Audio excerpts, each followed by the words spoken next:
Full fledged army. Dinesh एक चीज और बताएं, आप साउथ कोरिया में जाइए और नॉर्थ कोरिया, उसके बीच में एक नो मैंस लैंड है, ठीक है। आप वहां आप सोचते हैं कौन खड़ा होता है पैरा देने के लिए साउथ कोरिया की तरफ से? रोबो सोल्जर, उसके हाथ में गन होती है। आप जाइए, अभी भी एग्जिस्टिंग सिचुएशन है, ऐसा नहीं कि आज से हो रहा है, पिछले 5-7 साल से हो रहा है। जैसे गौरव ने बताया, हम इस रेस में थोड़ा पीछे चले, लेकिन जागो तभी सवेरा। ये जो मेजर गौरव आर्य अभी बता रहे थे कि वो छुट्टी नहीं लेता, वो बीमार नहीं पड़ता, वो मिली सेकंड में ऊडा लूप को कम कर देता है। सर ये बताओ कि इमोशंस नहीं होते हैं, ठीक है जी, वो किम जोंग उन जैसा आदमी अगर कोई सॉफ्टवेयर बना देगा जी, तो कैसा होगा सर वो? नहीं, देखिए ना, बात यह है कि ये जो मॉरल और एथिकल डिलेमा की बात करते हैं, कि जो किल बटन है या कोई ट्रिगर है, वो तो ह्यूमन बीइंग को ही प्रेस करना चाहिए। देखिए साहब, ये सारा मजबूरी का नाम महात्मा गांधी है। ये सब कहने वाली बातें हैं। जिस दिन आपके दुश्मन ने सॉफ्टवेयर डेवलप कर दी, ऐसा ड्रोन डेवलप कर दिया, और उसका ड्रोन अपने आप ऑटोनोमसली डिसीजन ले रहा है आपको मारने का, आपको भी मजबूरन करना पड़ेगा। ये मॉरल और एथिकल डिलेमा फिर नाली में चले जाते हैं। ये ऐसा है कि स्टुअर्ट रशल हैं, जिन्होंने एआई में सारी किताब लिखी, उनकी किताब बाइबल की तरह मानी जाती है। मैं बाइबल वर्ड इसलिए यूज कर रहा हूँ कि जो भी बेसिक फाउंडेशन बुक होती है उसको हम वैसे डिस्क्राइब करते हैं नॉर्मली।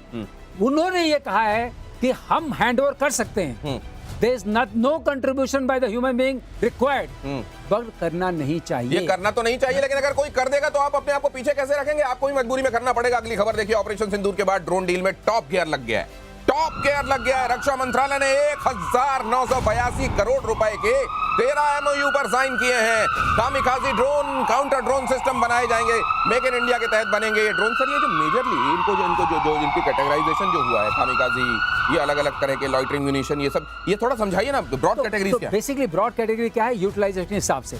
अगर मान लीजिए मैं सर्विलेंस के लिए इस्तेमाल करता हूँ तो ही ड्रोन हो गया। ठीक है, अगला, अगर मैं उसे कॉम्बैट के लिए यूज करता हूँ तो कॉम्बैट ड्रोन हो गया। ठीक है। तीसरा, अगर मैं उसको लॉइटरिंग म्यूनिशन की तरह इस्तेमाल करता हूं, लगा दिया, जाओ मंडराओ, फट जाओ, लॉइटरिंग म्यूनिशन की तरह, तो वो अपना ढूंढता रहेगा, जब भी कोई सिग्नेचर आएगा फट जाएगा। ठीक है। और उसी को कामाकाजी भी कहते हैं। अच्छा, उसी को कामाकाजी। और भी कोई कैटेगरी? और भी फिर एक कैटेगरी आती है नैनो ड्रोन, जिसकी हम बात कर रहे थे, मक्खी तरह बैठे हुए। राइट। उसके बाद एक और ड्रोन आता है, स्मॉल ड्रोन आता है, मीडियम ड्रोन आता है, फिर लेकिन एक और ड्रोन आता है सर, और वो ड्रोन केवल एक जगह बनता है, वो है कटोरा ड्रोन। जरा इसके बारे में बताइए ना मेजर गौरव आर्य। कटोरा ड्रोन, ये कामेकाजी, देखिए कामेकाजी वो होता है जो जाता है वापस नहीं आता, कटोरा ड्रोन वापस जरूर आता है। बाकी ड्रोन जो हैं वो फेंक कर आते हैं, ये भाई लेकर आता है, ये फायदा। ये वाला ड्रोन नहीं, और कभी खाली नहीं जाता है, इसका वार कभी खाली नहीं जाता। ये पाकिस्तान के पास है, मारता है, फेंक के कटोरा सर कटोरा घूम के जाता है ऐसे, और बिल्कुल लेके आता है।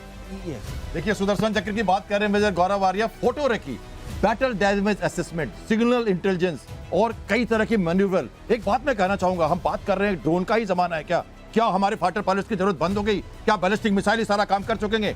मैं एक छोटी सी बात कहना चाहता हूं, अगर आपने अटैक कर दिया, सप्रेस कर दिया और प्रिसाइज टारगेटिंग भी कर ली, और आपको जमीन दखल करना है, अगर जमीन दखल करना है तो आपको एयरक्राफ्ट चाहिए होंगे। दुश्मन का मनोबल तोड़ने के लिए आपको ऊपर से गुजरना पड़ेगा और आपको अपनी लैंडिंग करानी पड़ेगी। बॉम्बर्स भी चाहिए, स्ट्रैटेजिक लिफ्टर भी चाहिए और फाइटर्स भी चाहिए। आप ऐसे नहीं कर सकते कि सिर्फ इसके कारण हम yes, initial thrust, sad, dead, ये सब करो, प्रिसाइज अटैक करो, उसके बाद बैलिस्टिक मिसाइल मारो। तो ये जो जब जमीनी लड़ाई होगी तब आपको चाहिए होगा। तो ये एक बैलेंसिंग एक्ट। कैप्टन साहब जो कह रहे हैं वो ये कह रहे हैं कि ग्राउंड ऑक्यूपाई करने के लिए तो आपको इंसान भेजने पड़ेंगे, फिर वहां आर्मी ऑफ नन नहीं, वहां जाना पड़ेगा आखिरकार आपको समंदर में। अगली खबर देखिए, समंदर में बढ़ने वाली है नेवी की ताकत। आईएनएस निस्तार 16 जुलाई को 16 जुलाई को होगा शामिल। नेवी के पूर्वी बेड़ी में शामिल होने वाला है। गहरे समुद्र और डाइविंग और पनडुब्बी बचाव में मदद क्या होगा सर इसके आने से?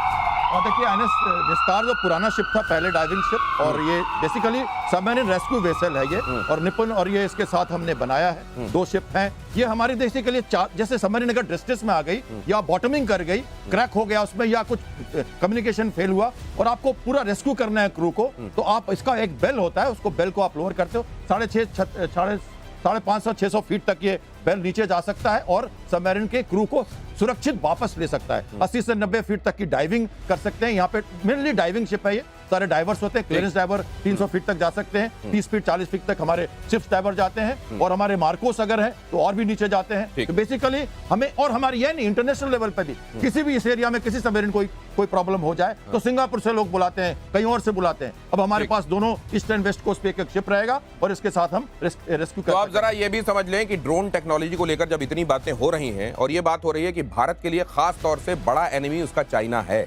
चाइना के मुकाबले, क्योंकि चाइना के ड्रोन्स उसका हर दिन रात वो लगे हुए हैं कुछ ना कुछ बना, और मानवता की दुश्मन चीजें बनाने में तो सिद्धहस्त हैं, वुहान जैसा काम कर देते हैं वो। जी जी। तो ये ड्रोन वोन के मामले में वो कहां पहुंचे हुए हैं?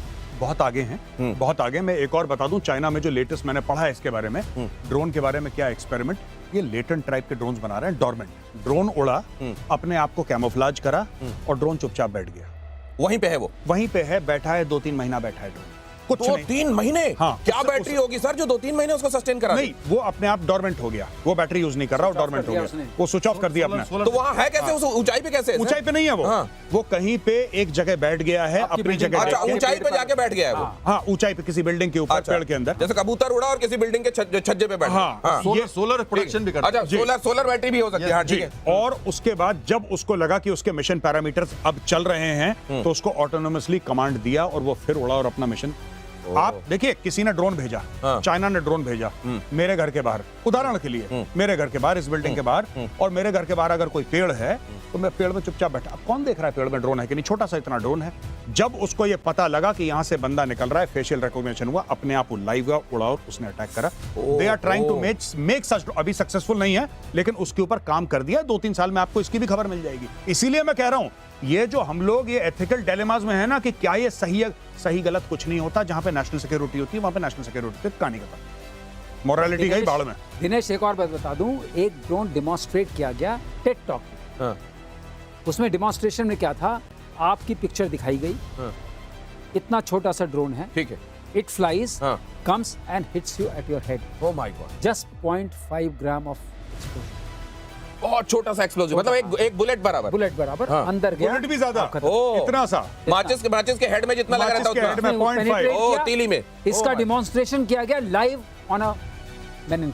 तो ये कितना खतरनाक होने वाला है इसका अंदाजा लगाइए, ड्रोन पूरे लैंडस्केप को कैसे बदलने वाला है इसका अंदाजा लगाइए। इसीलिए एक एपिसोड में ड्रोन से रिलेटेड सारी चीजों को समेटा नहीं जा सकता, आइंदा भी इस पर डिस्कशन करेंगे। लेकिन अगली खबर देखिए ड्रोन को लेकर, नेक्स्ट जेन की नई रिपोर्ट, भारत की ड्रोन मैन्युफैक्चरिंग क्षमता और बढ़ेगी, 2030 तक $23 बिलियन तक पहुंच सकती है यह क्षमता।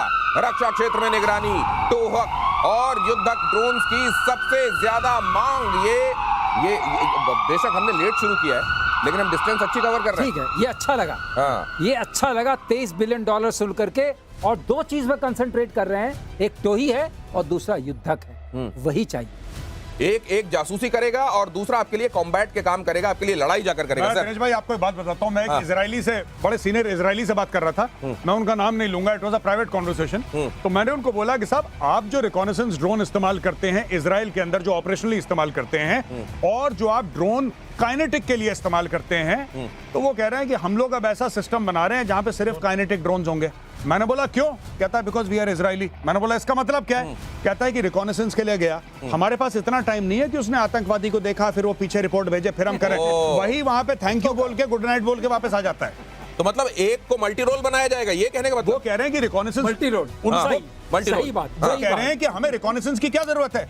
आप रिकॉनेसेंस में हार्ड पॉइंट्स डालिए, आप उसमें हेल फायर मिसाइल डालिए, आप उस ड्रोन को उड़ाइए, अगर आपको नहीं फायर करना है मत करिए, लेकिन अगर ड्रोन ने आइडेंटिफाई कर लिया और ड्रोन ने वीडियो फीड भेजी और आपने रिकॉग्नाइज कर दिया कि भैया ये है, यहाँ पे ये घूम रहा है ईरानियन जनरल, तो फिर आपको, सर मैं क्या करूं, अच्छा मैं दूसरा ड्रोन भेजता हूं, दूसरा क्यों भेजना है, सामने है वो निकल जाएगा, आपके पास टाइम नहीं है, यहीं से बटन दबाया, गुड नाइट। ये कह रहे हो here and now, here and now sir, बिल्कुल वहीं पे। और इस तरीके से ऊडा लूप और कम हो जाएगा सर, बिल्कुल है ये। इसीलिए इसी नोट पर अगली खबर देखिए, रूस ने यूक्रेन पर की ड्रोन की बारिश, एक हफ्ते में 1300 ड्रोन से किया अटैक, 1300 ड्रोन बैलिस्टिक और क्रूज मिसाइलों से भी हमला, यूक्रेन का दावा, रूस के 80% ड्रोन गिराए। अब मैं एक चीज समझना चाहता हूं सर, ये एडीएस क्या कंफ्यूज होता है क्या वाकई ड्रोन? 100% कंफ्यूज होता है। आपके पास हंड्रेड्स ऑफ टारगेट्स आ रहे हैं, आप किस किस को एंगेज करें, तो कंफ्यूज तो बिल्कुल होता है, और ऊपर से बीच में हाइपरसोनिक मिसाइल्स आ रही है। Oh my God. अब आप बताइए क्या आपकी एयर सिचुएशन? यही तो कर रहा था ईरान, ईरान बीच में ड्रोन भेज रहा था और फिर उसके साथ साथ वो भेज देता था हाइपरसोनिक लेकिन मिसाइल। उसके पास एयर डिफेंस सिस्टम, जैसे गौरव ने बताया अभी इसी एपिसोड में पहले, बड़ा स्ट्रांग था। हाँ। वो उतना स्ट्रांग इनके पास कहाँ है? राइट। इनका तो टूटा फूटा है, तो मांग रहे हैं कि हमें दे दो पैट्रियट, हमें दे दो ये। इनके पास वो क्षमता नहीं है। और 1300 बहुत बड़ा नंबर है, बहुत बड़ा दिनेश, नंबर मैं यही कह रहा था, सीड ये सपरेशन, जो पहला लहर जो होता है ना, जो 7 ये क्या है सर? सीड आप कह रहे हैं क्या? सपरेशन ऑफ एयर डिफेंस, जिसको कहते हैं ना, एक तरह से आप सैचुरेट कर दो। इतना सारा रडार पे दिखने लगे। अच्छा, सैड है ये separation of separation of enemy air defences. अच्छा, इसलिए सीड है या separation of enemy air defence, destruction of enemy air defence. अगर डिस्ट्रक्शन भी करना है, जैसे कमांड HQ-9 को मारा हमने, तो ये भी ड्रोन कर सकता है। अच्छा सर, ये जो इनकी HQ-9 जो बैटरी रखी हुई थी पाकिस्तान में, सिटिंग डक जो हमने बनाया, हमारे ड्रोन ही तो मारे थे और ड्रोन ही तो गए थे वहां। देखिए, ड्रोन भी गए, हमारे बैलिस्टिक मिसाइल्स भी गए। देखिए, एयरबोर्न टारगेट से भी हमने डिस्ट्रॉय किया, कई चीजें हुई उसमें। हमने एक बैलेंस यूज किया। देखिए, टारगेटिंग में फिर से आपको कहना चाहता हूं, जब आपको प्रिसाइज अटैक करना होगा, तो आप अगर स्टैटिक टारगेट है और उस्मामा बिन लादेन को यहां मारना है, वहां मारना है, तो ठीक है। लेकिन अगर आपको मूविंग टारगेट है, मैनेवरेबल टारगेट है और डिसीजन मेकिंग करनी है, वहां पे ह्यूमन इंटेलिजेंस। तो कासिम सुलेमानी क्या मूविंग नहीं था सर? देखिए, कुछ जगह तो आप मार पाओगे, पर हर सिनेरियो में एक अवॉक्स है, मूव कर रहा है, एक MPA मैरीटाइम पेट्रोल एयरक्राफ्ट है, मूव कर रहा है, शिप अगर लगातार मूव कर रहा है, तो ड्रोन्स उस जगह शायद काम न कर पाए। इसलिए एक बैलेंसिंग सिचुएशन है। सेकंड वेव में आपको बैकअप करना पड़ेगा। अच्छा। इसलिए आपको पायलट्स के साथ एयरक्राफ्ट भी यूज करने ही पड़ेंगे। नहीं, मैं तो इसलिए मैं आपके इस आर्गुमेंट को इसलिए खास तौर से बाय करता हूं कि कम से कम नौकरियां बची रहे लोगों की। अगली खबर देखिए, भारत नेपाल सीमा पर तुर्की की बड़ी साजिश, मस्जिदें और मदरसे बनवा रहा है तुर्की। नेपाल और भारत की सीमा पर वैसे भी यहाँ बहुत सारे मशरूम हो गए थे, बहुत सारे मदरसे। अब धीरे धीरे सरकार उनको देख रही है, आइडेंटिफाई कर रही है, जो जरूरी है वो कर रही है, लेकिन तुर्की पीछे नहीं हट रहा और काम करवा रहा है। तुर्की के गैर सरकारी संगठन IHH की तरफ से पैसे आ रहे हैं। चरमपंथी समूहों से जुड़ा हुआ IHH, तुर्की सरकार खुफिया एजेंसी देती है IHH को पैसे। सर, ये तुर्की इतना हैंड्स ऑन क्यों हो रहा है? ये मतलब जल्दी हिसाब चाहता है क्या कुछ? देखिए, Turkey is taking a page out of the Saudi playbook. Saudi यही काम करता था पहले, अब सऊदी ने बंद कर दिया 10-15 साल से, 10 साल से खासतौर से सऊदी यही करता था। आपको क्या लगता है, भारत में इतने मस्जिद, इतने मदरसे, पाकिस्तान में, बांग्लादेश में, पूरी दुनिया में, वाई ओनली इंडिया, पूरी दुनिया में हर जगह सऊदी फंड करता था। हर जगह सऊदी फंड करता, ये लो पैसे, तेल का पैसा, ये यही काम तुर्की एक छोटे लेवल पे कर रहा है, क्योंकि तुर्की के पास उतने पैसे नहीं है। लेकिन स्ट्रेटेजिकली तुर्की यही काम कर रहा है, यहाँ पे एक मदरसा फंड करे, यहाँ पे। और देखिए ना किस तरीके से कलूजन में काम चल रहा है। तुर्की की खबर आती है कि इंडिया नेपाल बॉर्डर पे मदरसे और मस्जिद फंड कर रहा है, राइट, और तुर्की की सीक्रेट एजेंसी कर रही है, जो खुफिया एजेंसी है। वहां पे खबर आती है कि KP शर्मा ओली, नेपाल के प्रधानमंत्री, वो क्या कह रहे हैं, वो उल्टा धर्म को लेके हिंदुओं पे अटैक कर रहे हैं और ये बोल रहे हैं कि जो प्रभु श्री राम थे वो तो भारत के हैं ही नहीं, जो महादेव हैं वो भारत के हैं ही नहीं, जो विश्वामित्र हैं वो भारत के हैं ही नहीं, जो वाल्मीकि हैं वो भारत के हैं ही नहीं, जिन्होंने रामायण लिखी है, वो कह रहे हैं वो सब नेपाल के हैं। देखिए ना, ये दोनों तरफ से एक मिस इन्फॉर्मेशन और प्रोपेगेंडा का अटैक हो रहा है, दूसरी तरफ से मदरसे और मस्जिद तुर्की बना रहा है। तुर्की का क्या मतलब है नेपाल में मस्जिद? सही बात। तुर्की का क्या लेने देना? अब इसमें क्या चाइना इन्वॉल्व है? क्योंकि तुर्की की इतनी रीच नहीं है। लेकिन क्या इंडिया को घेरने के लिए तुर्की अब फंड कर रहा है चाइना के कहने पे? ये सब देखना पड़ेगा। दुश्मन चारों तरफ। तो ये दुश्मन चारों तरफ है, इसीलिए कहा भारत ने अब से कुछ दिनों पहले, ये देखा आपने, deputy chief of army staff ने कहा कि भाई ये तो उधर से चाइना भी लड़ रहा था और टर्किया भी लड़ रहा था, सिर्फ पाकिस्तान नहीं था। क्यों कह रहे थे? देखिए, और किस किस तरीके की लड़ाई है। इसीलिए आपका शत्रुबोध होना, शत्रु को पहचानना बहुत जरूरी है। अगली खबर देखिए, रूस ने और बढ़ाया ड्रोन का उत्पादन। ड्रोन उत्पादन बढ़ाने के लिए नई फैक्ट्री। शाहिद ड्रोन का सबसे ज्यादा प्रोडक्शन। यूक्रेन ने पश्चिमी देशों से मांगी ड्रोन की मदद। अब यूक्रेन इधर ड्रोन चिल्ला रहा है और उधर ड्रोन गजब की रफ्तार से बना रहा है। ये समझ लीजिए कि जैसे ही ईरान का ये 136 शहीद 136 वहां गया, उसने उसको पहचाना और अब वहीं पे मैन्युफैक्चर करना शुरू कर दिया उसने। रशिया अपना बना रहा है। रशिया सर कितनी जल्दी अडॉप्ट करके टेक्नोलॉजी के मामले में। और एक्चुअली ये रशिया और ईरान की टेक्नोलॉजी का टू एंड फ्रो है। अच्छा, उन्होंने ही दिया था, इन्होंने बनाया था। अच्छा, अब जो मॉडिफाइड था उसको लेकर इन्होंने बनाया। अब 136 जो है वो लॉन्गर रेंज का है, करीब 1000 और 1200 किलोमीटर का है और उसकी क्षमता ज्यादा है, तो उन्होंने बनाना शुरू कर दिया। ठीक है, तो ये बात इनमें आदान प्रदान है। ऐसे अच्छा, ये थोड़ा घालमेल वाला मामला है। और दुनिया में ड्रोन उत्पादन से घबराया अमेरिका। पेंटागन का ड्रोन उत्पादन में तेजी का आदेश। रशिया चाइना के ड्रोन प्रोडक्शन से चिंता।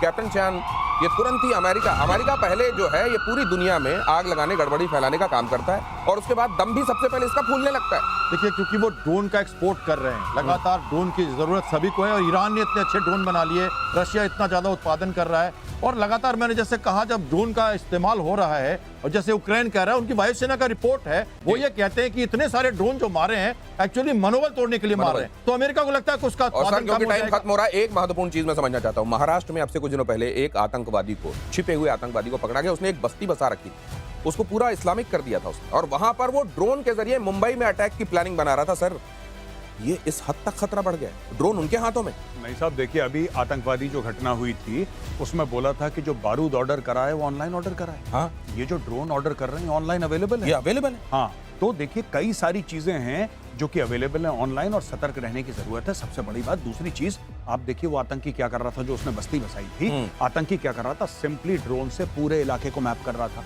जो डेविड कोलमैन हेडली ने करा था 26/11 में, उस जमाने में तो ड्रोन थे नहीं, रेकी तो कर रहा है। और क्या कर रहा है वो, ही इज डूइंग रेकी। घर में बैठे बैठे घर की छत पे बैठा आपने ड्रोन उड़ाया, पूरा मैप करा, उसका वीडियो लिया, वीडियो भेजा, कंप्रेस करके फाइल।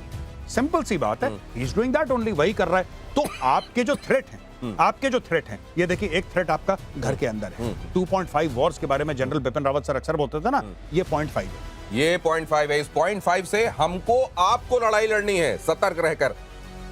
और ड्रोन को तो खांसी भी नहीं आती। आज के लिए इतना ही, नमस्कार। प्रतिशोध में स्पेशल एपिसोड में हिस्सा लेने के लिए आप सबका बहुत धन्यवाद।